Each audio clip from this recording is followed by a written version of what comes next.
Good morning, Year 10. I hope you're well.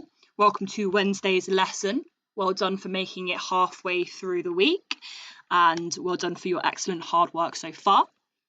Today we're continuing with our feedback from our Language Paper 1 assessment. So could you please make sure that you have your original Language Paper 1 response from the 4th and the 5th of February, as well as my marked response that I have emailed you. If you didn't complete the assessment, there is a model version on Show My Homework and also a marked model version for you to use during your feedback lessons. Pause the video and make sure you have those two things in front of you now, please. Okay, if you're back, that means you have both your original and your marked Language Paper 1 response. And we are ready to write down the title, the date, and the learning objective, which I've just realised says question 2, but it's obviously meant to say question 3. So pause the video and press play when you have those 3 things written down, please. Okay, if you're back, that means you're ready to complete the do now. I would like you to complete these tasks below. Again, these are kind of good practice for our grammar and our punctuation, particularly focusing on question 5, which we're going to look at next week. I would like you to write a simple, complex and compound sentence. We looked at these before the assessment, so I think the date was the 3rd of February. So if you do need a reminder about those, please go and look back at those notes. Number 4 asks you to write a sentence which uses a semicolon to separate 2 clauses, so avoiding a comma splice. And 5, simply write a sentence which uses a fronted adverbial. Pause the video and complete this task now, please. Okay, so you should have completed the do now. I will check those when you submit your work because obviously there's no one right answer. You probably have all written different things. So I will check those when you submit your work. So let's have a reminder of question 3 from the assessment. It always looks the same, but it's always important to recap what the question is asking of you. So it says you now need to think about the whole of the source. This text is from the beginning of a novel. I think the novel's actually called The Silk Factory, I'm not sure. And the question is, how has the writer structured the text to interest you as a reader? And then it gives you a few things here that you can write about, and those things are mostly in line with what I expect of you. It says what the writer focuses your attention on at the beginning, how and why the writer changes this focus as the source develops, and any other structural features that interest you. Now, the question really is kind of broken into 2 parts here, and that's what you should respond to. So it says about the structure and how it interests you as a reader. So ultimately, what it's asking you is how. So how has the writer structured the text? How have they developed the text? What have they focused on during the text? And that is the how portion. That's simply where you spot structural features. And then the interesting you as a reader is the why.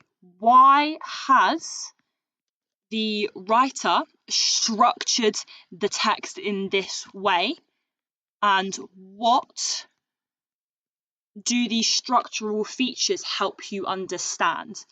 Ultimately, you are looking at the impact of the structural features. Why has the author changed focus at this point? What is he trying to make us understand? Why has the writer decided to use a different point of view? What is he trying to get us to understand? That's the questions you have to ask yourself when approaching question 3. So, what do we do well? In question 3, I saw a lot of structural verbs and discourse markers to organise your paragraphs. So, for example, the structural verbs, I saw things such as shifts, focuses, moves, changes, echoes, and connects. And for your discourse markers at the beginning of your paragraphs, I saw at the beginning, at the start, as the extract develops, towards the end. So these things here in combination indicate to the marker, in this case me, that you have an awareness of the different sections of the text. So it's off to a great start when you're looking at structure. So what I would like you to do now is go to your original question 3 response and highlight any structural verbs and discourse markers. If you haven't included structural verbs or discourse markers, now is your chance to add them in Purple Pen. Pause the video and complete this task now, please. Okay, if you're back, that means you've highlighted your verbs and discourse markers and you've added them in if you missed those out. Now we can look at what we can do to improve. So I want us to focus our analysis on the structure of the text instead of language. We need to ask ourselves, how does reading this at this point in the extract add to my understanding of the source? What I saw a lot of was responses such as this. Let's have a look at it. So this student says, towards the end of the extract, the writer shifts our focus to the little girl. Nice structural verbs there, which I've probably commented on. When introducing the little girl, she is referred to as a strange child and described as having a pale face. Good embedded quotes. This creates a lot of tension as Rosie is not sure where the girl has come from. I've given that a tick because it's talking about the kind of atmosphere and mood created at this point in the text. But then the student goes on to analyse rhetorical questions and how it highlights how shocked and discombobulated Rosie is. This creates an aggravating tone as none of Rosie's questions are being answered. Furthermore, this could possibly be a hallucination because when Rosie turns around, the girl isn't there anymore. So all of these points about the text are correct, but they are hinged on language of the rhetorical questions instead of focusing on the structure. And the same happens here. This student writes, the writer starts the extract by talking about how arriving to the house. When arriving, she says she saw a stranger child. The word strange tells us that she may be strange, but the child is stranger. Analysing a word, no real comment about the structure of the text and what is happening at this point and what it helps us understand. So, how do we fix this? The first way I think we could fix this is by planning. So when you look at the question in the extract, we should always be asking ourselves where these structural features are. So we would have read, when we got to question 3, by that stage we would have read the text a couple of times. And when we then look at it again for question 3, we need to be asking ourselves, is there a change of scene? Is there a narrative perspective as it shifts? Where's the turning point? Where's the juxtaposition? Is there any hint of foreshadowing or foreboding? Is there a recurring or repeated image? And is there a flashback and flash forward? And that's the first step, simply identifying the structural features. To help us do that, we're going to use our trusty old character arc. This is what we use in our literature paper 1 to show that we are understanding how the text develops. That's exactly the same kind of skill that we need to show for question 3. So I'm going to show you how I personally would plan for this question 3 response. You might do it a little bit differently based on your paragraphs, but I wanted to give you a model to go off. So I've got the text in front of me on a different screen and I've read it through and I'm now looking at some structural features. I'm asking myself, what is happening at this point in a text and how is it interesting me? What is the impact of that? So I'm going to say for my first paragraph, there is a hook, which means we're kind of like hooked into the action because instantly in even the first sentence, we're introduced to the stranger child. So that is paragraph 1. Looking down, paragraph 2, I'm going to write about the description of the garden. So here we see a focus shift. There's a focus shift. Notice that I'm writing the structural feature in capital letters. There's a focus shift because there's a description of the garden. And the reason I've chosen that one is because my first paragraph here It hooks us in by introducing us to the child, and that creates a sense of mystery. And then we're kind of thrown into this description of the garden, which is also quite ominous. It feels a bit kind of supernatural and a little bit strange. So that focus shift enhances this tense atmosphere. And then my third and final paragraph, I'm going to analyse the climax, which is at the end of the text, the main kind of moment, the height of the action. In the final line where the child disappears. Well, we realise the child was not there at all. Disappearance of child, which kind of, links back to our first paragraph, because we're saying we introduce the child and then we kind of go full circle, and at the end we end up realising that the child was never in fact there. So as you can see, I've planned my 3 paragraphs. I've written my structural feature in capital letters and then what I'm going to be talking about, and that provides me with a great basis to begin my essay. Now, I would like you to plan your own question 3 response using my first paragraph in your plan. So I'm just going to make myself really clear here because I do not want people to do this wrong. I'm going to draw the character arc. You're then going to write what I've written for number 1 on your character arc. Then you need to plan your 2 final paragraphs.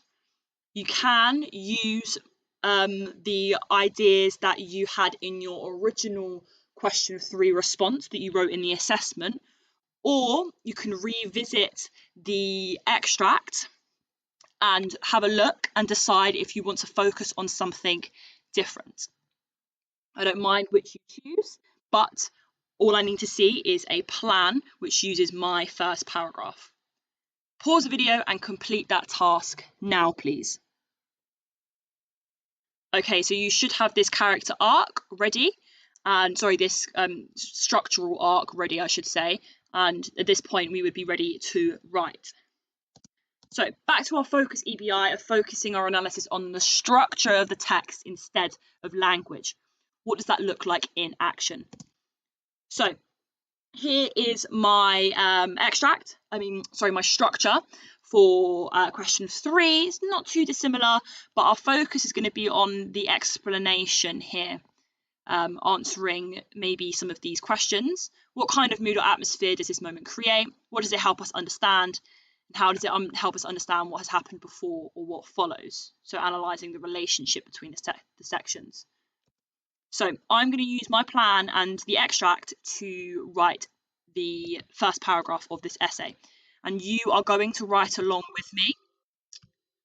I want you to have this model in your books because you're going to finish the essay later in the lesson.